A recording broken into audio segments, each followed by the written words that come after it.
The most powerful man in wrestling was about to make the biggest mistake of his career. When Dwayne "The Rock" Johnson walked into WWE headquarters that day, everyone thought he was coming back for another nostalgia tour.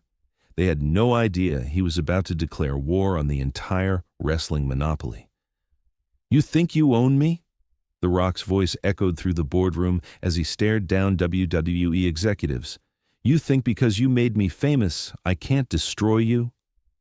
What happened in the next 30 minutes would shake the wrestling world to its core and expose secrets that WWE had hidden for decades.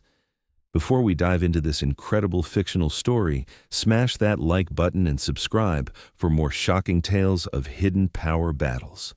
WWE's empire, corporate wrestling control. World. Wrestling entertainment had become more than just sports entertainment. It was a corporate empire worth billions. Under Vince McMahon's leadership, WWE had systematically eliminated competition, bought out rival promotions, and created a monopoly that controlled every major wrestling star's career. The company's business model was simple: sign exclusive contracts that gave WWE complete control over wrestlers' careers, merchandise, and even their stage names. Wrestlers became corporate assets rather than independent performers, trapped in deals that enriched WWE while limiting their freedom. That day, in 2023, WWE executives were confident about their meeting with The Rock. He was their biggest crossover star, the wrestler who had successfully transitioned to Hollywood while maintaining his WWE connection. They saw him as their golden boy who would always play by their rules. They were about to learn how wrong they were. The Rock's secret business empire. While the world knew Dwayne Johnson as Hollywood's highest-paid actor, few understood the business empire he had quietly built behind the scenes. Beyond his film career, Rock had created a multimedia conglomerate including 7 Bucks Productions, Terramana Tequila, ZOA Energy, and strategic partnerships worth hundreds of millions. But his most important asset wasn't financial. It was knowledge. Over the past decade, Rock had been studying WWE's business practices, contract structures, and monopolistic control over the wrestling industry. He had quietly consulted with antitrust lawyers, business strategists, and industry experts who had shown him exactly how WWE maintained its stranglehold on professional wrestling. The Rock had discovered that WWE's exclusive contracts, territorial restrictions, and talent acquisition strategies violated federal antitrust laws. More importantly, he had the resources and platform to challenge WWE's monopoly in ways that individual wrestlers never could. When he walked into WWE headquarters that day, Rock wasn't coming as their employee or business partner. He was coming as their biggest threat. The boardroom showdown. The WWE executive boardroom was filled with the company's top leadership: Chief Legal Officer Jerry McDevitt, President Nick Khan, and several board members who controlled wrestling's most powerful corporation. They expected a routine meeting about Rock's next WWE appearance and merchandise deals. Instead, Rock placed a thick legal document on the conference table. "Gentlemen," Rock began, his voice carrying the same intensity he brought to movie screens, "this is a federal antitrust lawsuit that will be filed against WWE in exactly 7 days, unless we reach an agreement today." The room fell silent. Jerry McDevitt, WWE's longtime legal counsel, reached for the document with skepticism. As he read the first page, his expression changed from confidence to concern. "Mr. Johnson," McDevitt said carefully, "WWE's business practices are completely legal. We operate within established industry standards." Rock's response would change everything. "Jerry, you've been WWE's lawyer for 30 years, so you know exactly what I'm talking about. Exclusive contracts that prevent wrestlers from working anywhere else, territorial restrictions that eliminate competition, systematic acquisition of rival promotions to maintain market dominance. These aren't industry standards. They're textbook antitrust violations." The legal bombshell Rock pulled out a second document, a comprehensive analysis of WWE's business practices prepared by former Department of Justice antitrust attorneys. This report details how WWE has systematically eliminated competition in professional wrestling through practices that would be illegal in any other entertainment industry, Rock continued. Exclusive dealing arrangements, predatory pricing to kill rival promotions, and vertical integration designed to control every aspect of the wrestling market. Nick Khan, WWE's president, attempted to regain control of the conversation. Dwayne, we've always had a great relationship. Whatever concerns you have, we can work them out internally. Rock's response was devastating. This isn't about our relationship. This is about WWE's monopolistic control over an entire industry.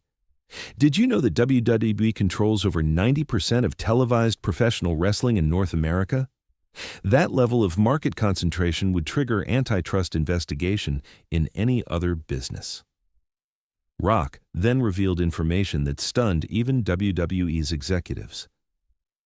I've spent 2 years documenting WWE's anti-competitive practices, contracts that prevent wrestlers from using their own names if they leave, non-compete clauses that keep performers out of the industry for months after their contracts expire, below-market payments justified by claiming wrestlers are independent contractors while treating them like exclusive employees.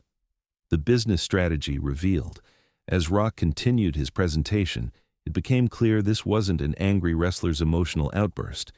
It was a carefully planned business strategy executed by someone who understood corporate law as well as he understood entertainment. Here's what's going to happen, Rock announced. I'm launching a new wrestling promotion with full network television backing, major corporate sponsorships, and talent contracts that treat wrestlers as partners rather than property. Jerry McDevitt leaned forward. Dwayne, you're still under contract with WWE. You can't compete against us. Rock smiled, the same confident smile that had made him a global superstar. Jerry, my contract expired 6 months ago. I chose not to renew because I knew this day was coming. And here's something else you should know. I've already signed 15 current WWE wrestlers to new contracts with my promotion. The room erupted. This wasn't just a business dispute. Rock was launching a full-scale assault on WWE's business model. That's impossible, Nick Khan protested. Those wrestlers are under exclusive contracts. Rock's legal knowledge was about to shock everyone in the room. Nick, those contracts are unenforceable under current antitrust law. Exclusive dealing arrangements are only legal when they serve legitimate business purposes and don't substantially foreclose competition. WWE's contracts do neither. They exist solely to maintain monopoly control. The constitutional argument. Rock then presented his most sophisticated argument, one that demonstrated he understood not just business law, but constitutional principles governing commerce and competition. The Sherman Antitrust Act exists because our founders understood that concentrated economic power threatens democratic institutions. When one company controls an entire industry, it doesn't just harm competitors, it harms consumers, workers, and the competitive marketplace that makes capitalism work. He pulled out historical documents that stunned WWE's legal team.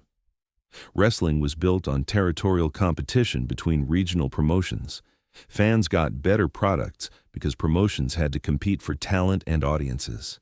WWE destroyed that system through systematic acquisition and exclusionary practices that eliminated competition. Rock's analysis was devastating. WWE's current business model violates both the letter and spirit of antitrust law. You've created artificial scarcity in wrestling talent, suppressed wages through monopsony power, and eliminated consumer choice through vertical integration. Jerry McDevitt realized they were facing someone who had prepared for this confrontation with the same intensity Rock brought to his movie roles. The secret alliance, Rock's next revelation, would reshape the entire wrestling industry. Gentlemen, I haven't been working alone. Tony Khan from AEW, Triple H, and several other industry leaders have been collaborating on a comprehensive plan to restore competition to professional wrestling. He placed another document on the table, a joint venture agreement between multiple wrestling promotions and entertainment companies. This isn't just about my new promotion. We're creating a wrestling alliance that will offer wrestlers real choices, fair compensation, and creative freedom. More importantly, we're providing fans with real competition and better entertainment. The scope of Rock's planning became clear as he detailed partnerships with major television networks, streaming platforms, and corporate sponsors who had grown frustrated with WWE's monopolistic practices. USA Network, Fox Sports, and 3 major streaming services have committed to broadcasting wrestling content from multiple promotions. The days of WWE controlling all major television wrestling are over. WWE's executives realized they were facing an existential threat to their business model. The economic impact Rock then revealed the financial backing behind his wrestling revolution. "I've secured $500 million in initial funding from investors who believe wrestling can be more profitable when it's competitive rather than monopolistic. We're not trying to destroy WWE, we're trying to force WWE to compete fairly." His business model was revolutionary. Wrestlers as equity partners rather than contracted employees, transparent revenue sharing, and creative freedom that would attract top talent from around the world. Wrestlers will own percentages of the promotion, share in merchandising revenue, and maintain ownership of their character names and storylines. This is how entertainment partnerships work in every other industry. The ultimatum was clear. WWE could continue operating as a monopoly and face federal antitrust prosecution, or they could adapt to a competitive marketplace that served wrestlers and fans better. WWE's response. The wrestling giant's response was swift but defensive. Jerry McDevitt attempted to maintain WWE's legal position while acknowledging the threat Rock represented. "Mr. Johnson, WWE has built the global wrestling industry. Our business practices have made wrestling more popular and profitable than ever before." Rock's counter-argument exposed the weakness in WWE's position. "Jerry, WWE has made WWE more profitable. Wrestlers' average compensation has declined relative to industry revenue. Fan engagement has decreased as WWE eliminated territorial storylines and regional connections.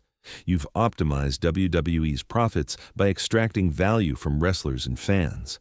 The meeting ended with Rock's final ultimatum. "You have 7 days to respond to our proposal for industry-wide competitive reforms. If you choose to maintain your monopolistic practices, we'll proceed with federal antitrust litigation while launching competing promotions that offer wrestlers and fans what WWE refuses to provide." The industry transformation. 6 months later, Rock's wrestling revolution had transformed the industry. Multiple promotions competed for talent and television deals, wrestlers negotiated as partners rather than contracted employees, and fans enjoyed unprecedented variety in wrestling entertainment. WWE had been forced to revise their business model, offering wrestlers equity partnerships and creative freedom to compete with Rock's alliance. The result was a more dynamic, competitive industry that served everyone's interests better.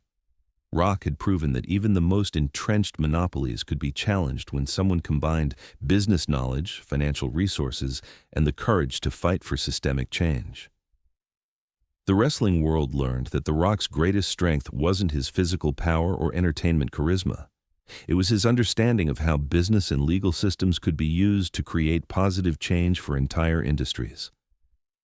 Rock had evolved from WWE's biggest star to wrestling's greatest reformer, proving that true power comes not from working within unfair systems, but from having the knowledge and courage to change them. Important note: this is a completely fictional story created for entertainment purposes. Any resemblance to real events or persons is purely coincidental.